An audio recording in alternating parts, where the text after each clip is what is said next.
আসসালামু আলাইকুম রহমতুল্লাহি ওয়া বারাকাতুহু। আলহামদুলিল্লাহ, প্রিয় দর্শক, ইউনাইট টিভির পক্ষ থেকে আপনাদের সবাইকে জানাই আন্তরিক শুভেচ্ছা ও মোবারকবাদ। প্রিয় দর্শক, কুরবানি কে করবে?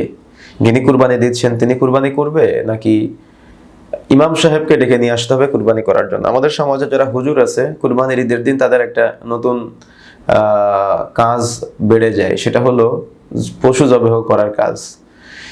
তো প্রিয় দর্শক, মনে রাখার চেষ্টা করতে হবে, এই কাজ কিন্তু তাদের না। এই কাজ যিনি কুরবানি করবে, উত্তম হলো তাকেই কুরবানি করা, তাহলে ত্যাগটা বোঝা যায়। তবে কেউ যদি একাধিক কুরবানি করে, যেমন রাসূলুল্লাহ সাল্লাল্লাহু আলাইহি সাল্লাম যখন একাধিক কুরবানি করতেন, তখন নিজে কিছু কুরবানি করতেন, অন্যদের দিয়ে কিছু কুরবানি করাতেন। তো যেহেতু বর্ণনা পাওয়া যায়, যদি আপনি একান্তই কুরবানি করতে না পারেন, তাহলে অন্য ব্যক্তিকে দিয়ে কুরবানি করাতে পারেন, তাতে কোনো সমস্যা নাই। তবে একাকী কুরবানি করাটাই, তার মানে জবেহ করাটাই সব থেকে উত্তম।